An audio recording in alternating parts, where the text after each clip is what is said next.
Hello नमस्कार। क्या बिहार शिक्षक भर्ती सेकंड फेज की एग्जाम डेट आगे बढ़ेगी?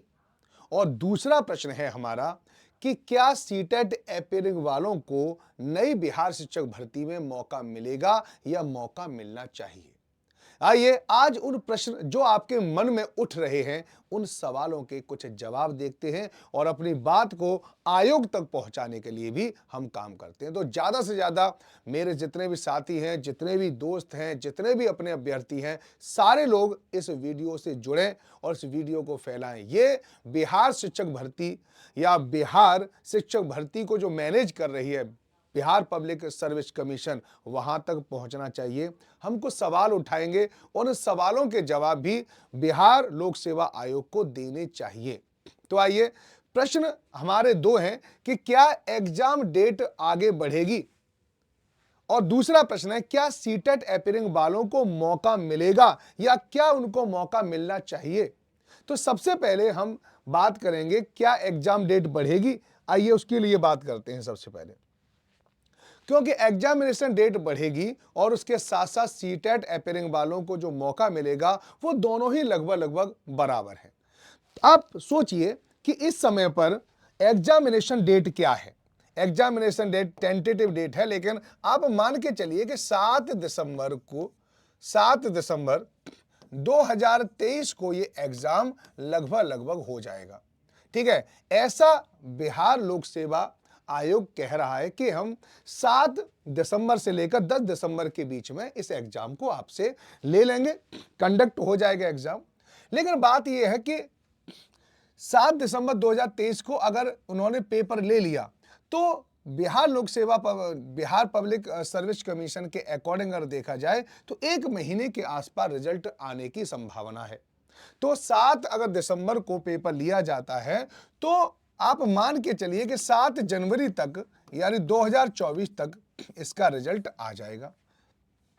अब सोचिए कि अगर 7 जनवरी 2024 तक रिजल्ट आ जाएगा तो क्या सीटेट वालों को जो अपियरिंग वाले हैं क्या उनको मौका मिल पाएगा? तो नहीं मिल पाएगा। क्यों? क्योंकि सीटेट का जो एग्जाम है वो 21 जनवरी को है।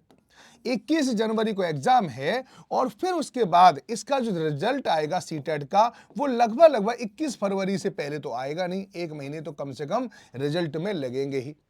तो ऐसा लग रहा है इसे देखते हुए कि इस नई बिहार शिक्षक भर्ती में सीटेट अपियरिंग वालों को मौका मिलने की संभावना न्यूनतम है। तो एग्जाम में अगर आपको मौका नहीं मिलेगा तो क्या ये आपके मौलिक अधिकारों का हनन नहीं होता? क्या ये हमारे आर्टिकल 16 में जो हमें अधिकार दे रखा है अवसर की समानता, क्या उसका हनन नहीं होता? आइए उसी के बारे में थोड़ा सा जानते हैं। आपको याद रखें कि 6 से 8 यानी एक तो इसकी वैकेंसी भी काफी निकलती, बहुत ही रेयर निकलती है 6 से 8 के लिए। अगर निकलती भी हैं तो इसके लिए एलिजिबिलिटी होती है कि सीटेट का पेपर सेकंड आपने पास कर रखा हो। आपने क्या कर रखा हो? सीटेट का पेपर सेकंड पास कर रखा हो। और जो सीटेट है ये वर्ष में 2 बार होता है, ये आपको पता होना चाहिए। कोविड के दौरान ये 1 बार हुआ था, बाकी हर वर्ष ये 2 बार होता है। इसके अलावा एक और एलिजिबिलिटी है कि आपने अगर कोई स्टेट है, स्टेट भी अपने यहां पे टेट कराती है, तो स्टेट जो टेट कराती है वहां उसमें भी आपने या तो पेपर सेकंड क्वालिफाई कर रखा हो या सीटेट का पेपर सेकंड क्वालिफाई कर रखा हो। लेकिन अब देखिए कि बिहार टेट, अगर अब बिहार टेट की बात करें कि हर कोई व्यक्ति सीटेट के लिए मूव आउट नहीं करता, हर कोई व्यक्ति सीटेट नहीं देता है, और स्टेट वाले दोनों चीजों को देखते हैं कि क्या अगर हम इस बार सीटेट नहीं दे रहे तो एक काम करेंगे, हम तो अपने स्टेट का टेट दे लेंगे, स्टेट के टेट दे लेंगे, उसी से हमारा काम हो जाएगा और हमें पेपर देने के लिए मौका मिल जाएगा। लेकिन अगर आप बिहार टेट के एग्जामिनेशन यानी लास्ट एग्जाम कब हुआ ये देखेंगे तो 2019 में हुआ है जाके। 2019 के बाद 2020, 2021, 2022 और 2023 यानी यहां पर 4 सालों से बिहार टेट का कोई एग्जाम नहीं हुआ है। तो बहुत सारे स्टूडेंट जो बिहार टेट की उम्मीद लगाए बैठे थे उनको इस भर्ती प्रक्रिया में भाग नहीं मिलेगा। ठीक है, कुछ लोग जो सीटेट को पास नहीं कर पाते हैं वो बिहार यानी अपने अपने स्टेट के टेट को पास कर लेते हैं। तो होना तो ये चाहिए था कि नई बिहार शिक्षक भर्ती आने से पहले अगर आप 6 से 8 के लिए वैकेंसी निकाल रहे हो, जैसे कि आपने 9 और 10 के लिए वैकेंसी निकाली है, 11 से 12 के लिए निकाली है, तो वहां उससे पहले आपने एस्टेट लिया ना, पेपर फर्स्ट और पेपर सेकंड। इसी प्रकार से अगर आप 6 से 8 की अगर वैकेंसी निकालना चाहते थे तो वास्तव में बात तो ये होती है ना कि आप पहले बिहार टेट का एग्जाम ले लेते, बिहार टेट का एग्जाम हो जाता, जो इसको क्वालिफाई करता वो 6 से 8 के लिए एलिजिबल हो जाता और हमारे जो छात्र हैं, हमारे जो अभ्यर्थी हैं, उनको एक और मौका मिल जाता, एक अवसर मिल जाता जिससे कि वो अपने जीवन को अच्छा बना लेते और अपनी मेहनत से अपना एक वैकेंसी यानी एक जो जगह है उसको भी भर लेते, एक पद को भी हासिल कर लेते।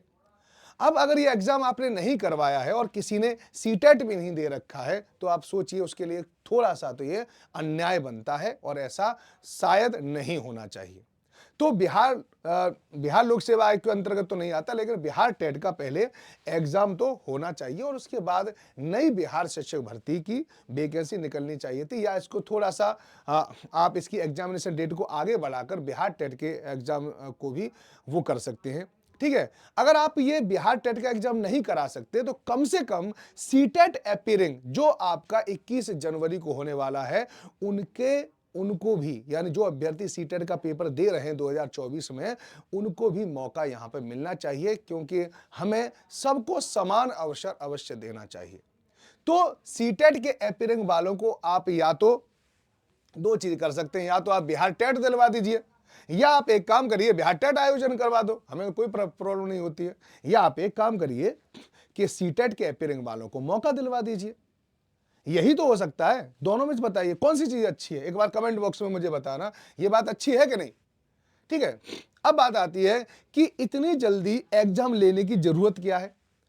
1 महीना भी आपको टाइम नहीं मिल रहा है, ये तो आपको पता ही है ना, 1 महीना भी आपके पास टाइम नहीं है अगर देखा जाए तो एग्जामिनेशन डेट को आगे बढ़ाने के बारे में भी थोड़ी सी बातें चल रही हैं, इधर उधर से कुछ बातें आती रहती हैं सामने, और उन्हीं पे मैं थोड़ा सा बता रहा हूं कि एग्जामिनेशन डेट हमारी दिसंबर में, यानी दिसंबर के में पेपर होगा और दिसंबर में पड़ती है कड़ाके की ठंड, जानते होगे ना, दिसंबर में कड़ाके की ठंड पड़ती है। और इस बार जो आपने देखा था क्या अव्यवस्था हुई थी पता होगा, पटना के रोड पर जगह नहीं थी, बच्चे इतने ज्यादा थे, न वहाँ पर कोई इसकी व्यवस्था थी कि जो ट्रांसपोर्टेशन की व्यवस्था नहीं थी, वहाँ पर रहने की व्यवस्था नहीं थी। होटल वालों ने 7-7 हजार रुपए लिए हैं स्टूडेंट से।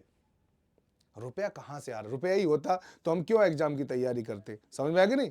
हम भैया इतने 7-7 हजार रुपए एक दिन के लिए थोड़ी देंगे, एक दिन के लिए 7 हजार रुपए का मतलब हो गया कि 2,10,000, 7-21, यानी इतना महंगा महंगा कमरा मिलेगा।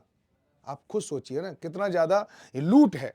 तो सरकार के पास इसका इंतजाम नहीं, और सर्दियों में पहले तो बच्चे कम से कम गर्मी थी तो गर्मी के टाइम पर तो वहां पर आराम से स्टेशन पर सो जाते थे ना, अब कहां सोएंगे, भयंकर कोहरा पड़ेगा, उस समय पर कोहरा पड़ता है, उसके बाद ट्रांसपोर्टेशन की व्यवस्था इतनी अच्छी नहीं है, ट्रेन कोहरे में बहुत बहुत लेट हो जाती है, तो बहुत सारे अभ्यर्थियों का तो एग्जाम छूट सकता है।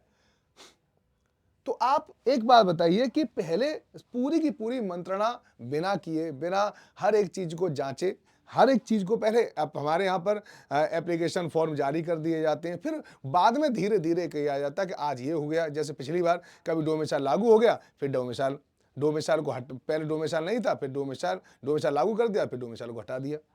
ऐसे ही बहुत सारी पहले नेगेटिव मार्किंग, फिर नेगेटिव मार्किंग को हटा दिया। ऐसे ही लगातार बदलाव करने की आवश्यकता क्या है कि आप जिस पद पर बैठे हुए हो, आप आगे की संभावना यानी आगे क्या क्या हो सकता है उसके बारे में प्री प्लान किया जा सकता है, इतनी कोई लंबी चौड़ी ये बात नहीं है। तो एग्जामिनेशन डेट जो है अगर दिसंबर न होके फरवरी के आसपास अगर एग्जामिनेशन डेट हो जाए तो आप सोचिए कि इससे कितना बड़ा बेनिफिट होगा।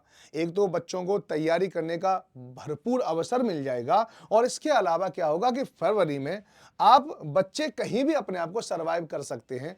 ठीक है, जहां रेलवे स्टेशन है वहां पर भी सो के कर सकते हैं, उस समय पर बहुत ज्यादा भयंकर सर्दी नहीं पड़ती, मोटे मोटे कपड़ों की वहां पर जरूरत नहीं पड़ती, बहुत सारे तो ऐसे गरीब लोग हैं कि आप बताइए कि रोड जब जाएंगे तो बहुत यानी अच्छे कपड़े यानी बहुत ही ज़्यादा जो गर्म कपड़ों की ज़रूरत पड़ती है, और बहुत सारे गरीब अभ्यर्थी भी हैं। तो आप ये बहुत सारी चीज़ें समझ सकते हो, जान सकते हो। गर्मी की बात अलग होती है, गर्मी में आप किसी भी टाइम एग्जाम दिलवा दो, लेकिन सर्दियों में फिर वहाँ पर रहने का इंतजाम, फिर उसके लिए कंबल लेके जाओ, रात में रुको, ये इतना सामान्य नहीं है। और कोहरा कोहरा तो निश्चित रूप से पड़ना ही पड़ना है, जो ट्रांसपोर्टेशन पर बहुत बुरा प्रभाव डालता है। अगर एक भी बच्चे का एग्जाम अगर छूट गया तो उसका तो पूरा पूरा जिंदगी बर्बाद हो जाएगी। तो इसके इस तरफ भी आयोग को थोड़ा सा ध्यान देना चाहिए, और एग्जामिनेशन डेट को थोड़ा सा अगर देखें तो बढ़ा सकते हैं, बाकी मर्जी है। और अगर आप सारे स्टूडेंट इस बात को आगे बढ़ाएंगे अपने अपने ट्विटर हैंडल से, या इस वीडियो को भी अगर आप शेयर करते जाएंगे, तो हो सकता है ये आवाज़ आगे तक भी पहुंच जाए। तो चलिए, अगर आप भी कोई सुझाव देना चाहते हैं तो हमारे कमेंट बॉक्स में सुझाव दे सकते हैं, और हम अपने हर एक अभ्यर्थी के साथ हैं। आप जैसे भी हमारे साथ जुड़ सकें, ऐसे हमारे साथ जुड़ जाएं। धन्यवाद।